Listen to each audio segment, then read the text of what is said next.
Okay ji, let's talk about homeostasis. हमने homeostasis का एक छोटा सा टॉपिक कवर करना है.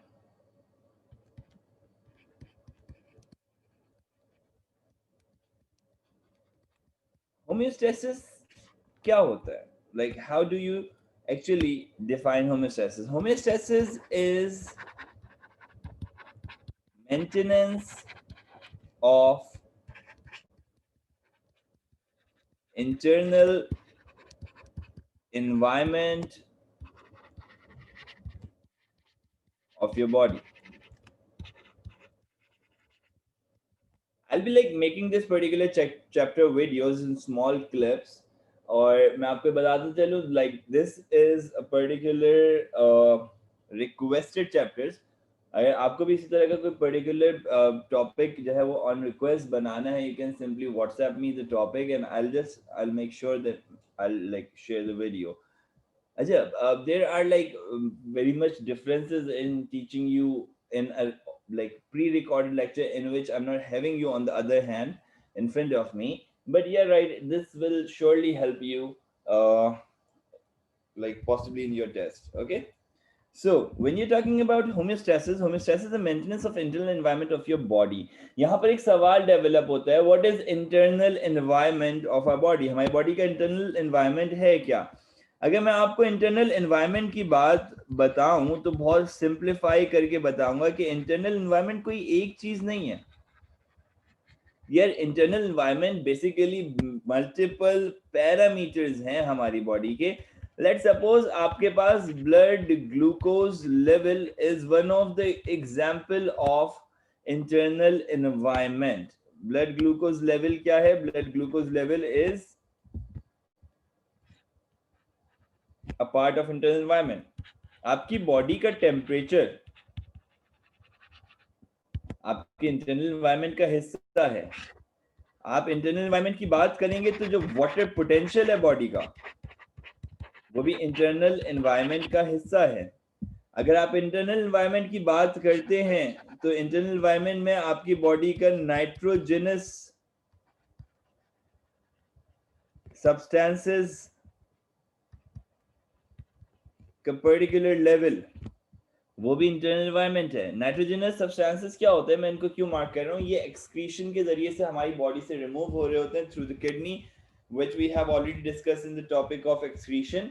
सही है, तो अगर एक्सक्रीशन के जरिए से भी देखा जाए तो प्रोसेस क्या हो रहा है? इंटरनल एनवायरनमेंट की मेंटेनेंस का प्रोसेस हो रहा है. ठीक है, अच्छा मैं तुम्हें और 2-3 एग्जाम्पल देता, लेकिन अगर इस तरह से हम एग्जाम्पल्स देंगे तो बहुत सारी एग्जाम्पल्स डेवलप होती चली जाएंगी. हमारी बॉडी में ये बात एक समझ में आ गई, जो भी चीज कम या ज्यादा हो रही है, मैं बहुत सिंप्लीफाई करके बताऊंगा, जो भी चीज हमारी बॉडी में कम या ज्यादा हो रही है उसका ताल्लुक इंटरनल एनवायरनमेंट से है.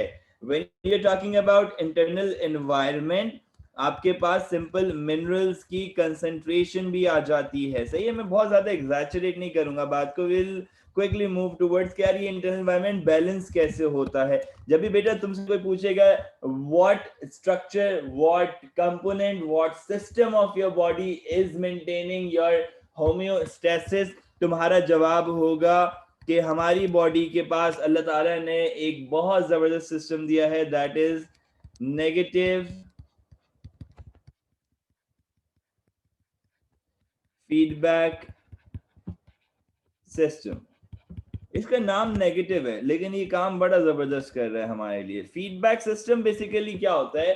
फीडबैक क्या होता है, मैं बात को यहाँ से शुरू करूंगा. आप कहीं पे खाना खाने जाते हो किसी रेस्टोरेंट में, वो क्या करते हैं? अगर कोई ढंग का अच्छा रेस्टोरेंट है, वो क्या करेंगे? वो आपको जो है बिल लाकर देने से पहले आपको एक कमेंट कार्ड ला के देंगे. They will ask for your feedback.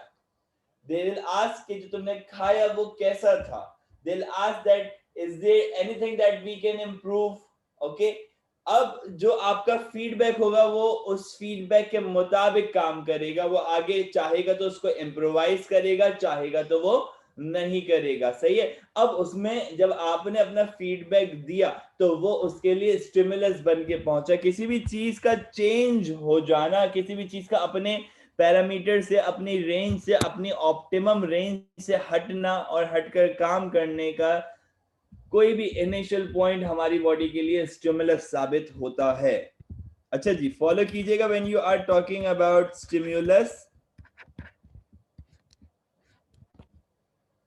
जो स्टिमुलस है दैट विल कॉज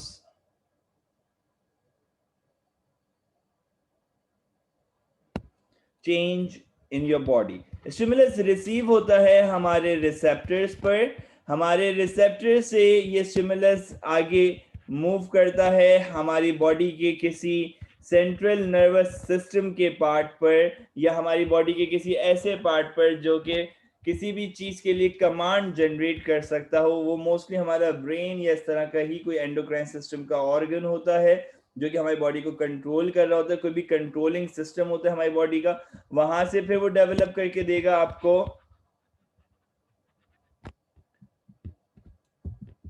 इफेक्ट कि भाई जवाब में काम क्या करना है, रिस्पॉन्स में काम क्या डेवलप करना है। तो वो इफेक्टर ऑर्गन को देगा, और वो इफेक्टर ऑर्गन क्या जनरेट करके देगा? वो इफेक्टर ऑर्गन आपको जनरेट करके देगा रिस्पॉन्स। क्या जनरेट करके देगा वो हमें? रिस्पॉन्स। तो ये बैकग्राउंड स्टोरी में हटा रहा हूँ, that's not important for us. हमारे लिए इम्पोर्टेंट क्या है कि तुम्हारी बॉडी में कभी भी कोई चेंज आता है, तुम्हारी बॉडी में कभी भी कोई चेंज आता है तो उस चेंज के मुताबिक तुम्हारी बॉडी रिस्पॉन्ड करती है। अब वो रिस्पॉन्स होगा दो तरह का। You need to focus on this particular thing that stimulus पे डिपेंड करता है वो रिस्पॉन्स। वो रिस्पॉन्स होगा दो तरह का, या तो वो होता है पॉजिटिव कि यार स्टिमुलस जो आया हमें अच्छा लगा, इसको और बढ़ा दो। You must be like feeling like some sort of king of your body, and you're like, oh, I like this stimulus, please have more, please like provide us more with this. Or on the other hand, you have the other condition that's like, oh, I don't like this stimulus, please remove this. तुम्हारी body में temperature बढ़ेगा, you won't like that, तुम उसे वापस कम करोगे। तुम्हारी body का temperature ज्यादा कम हो जाएगा, you are not going to like that either, तुम उसे दोबारा इंक्रीज करोगे। तुम्हारी बॉडी का ब्लड शुगर लेवल बढ़ जाएगा, तुम उसे डिक्रीज करोगे। कम हो जाएगा तो तुम उसे बढ़ाओगे। तो तुम जितने भी होम्योस्टैटिक मैकेनिज्म करते हो, जब वो तुम इंटरनल एनवायरनमेंट को मेंटेन करने के लिए कर रहे हो, तो कोई भी चीज अपनी रेंज से ज्यादा होगी तुम उसे कम करोगे, वो रेंज से कम हो जाएगी तो तुम उसे बढ़ाओगे। That is what your response is. उसका ज्यादा या कम होना स्टिमुलस है, तुम्हारा उसको वापस लेवल पर लाना रिस्पॉन्स है। This is actually called negative feedback system. मैं एक बड़ी सिंपल सी मिसाल दे रहा हूं। लेट्स जस्ट सपोज कि ब्लड शुगर लेवल बढ़ गया। Let's just talk about this thing.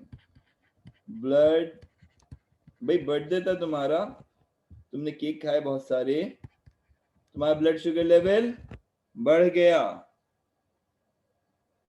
तुम्हारी बॉडी तुमसे बहुत प्यार करती है, ब्लड शुगर लेवल अगर बढ़ा रहेगा तो ऑर्गन डैमेज हो जाएंगे। उसने बोला नहीं, ऐसा नहीं होने देंगे, हम क्या करेंगे, हम होम्योस्टैसिस करेंगे। What is homeostasis? होम्योस्टैसिस का मतलब हो गया हम नेगेटिव फीडबैक देंगे। हम क्या देंगे? हम नेगेटिव फीडबैक देंगे। क्या मतलब है नेगेटिव फीडबैक देने का? वो जाएगा, जो ब्लड शुगर लेवल बढ़ा है वो जाएगा, एक आपका लीफ लाइक ऑर्गन होता है जिसको हम लोग पेनक्रियास कहते हैं, वो जाएगा पेनक्रियास से एक सिक्रीशन निकलवाएगा, उस सिक्रीशन को इंसुलिन कहते हैं। वो इंसुलिन जो है वो जाके आपके ब्लड शुगर लेवल के ऊपर जो कि बढ़ गया उस पर एक्ट करेगी, और जो एक्सेसिव अमाउंट ऑफ ब्लड है उसको इंड्यूस करा देगी वो लिवर के अंदर। जब वो excessive amount of sugar liver में चला जाएगा तो आपके पास blood sugar level in response, आपके पास blood sugar level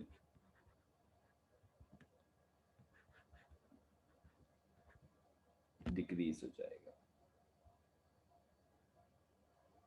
so I hope कि मेरी बात, ये पर्टिकुलर लेक्चर, ये पर्टिकुलर टॉपिक के नेगेटिव फीडबैक सिस्टम क्या होता है समझ में आया होगा। I'll surely be like uploading another particular video जिसके अंदर जो है मैं आपको ये बताऊंगा कि एक्चुअली ये हमारा ब्लड ग्लूकोज सिस्टम काम किस तरह से करता है, ठीक है। Thank you guys. और आपको अगर कोई और से टॉपिक इसमें ऐड ऑन करवाना हो, please just do let me know. Thank you so much.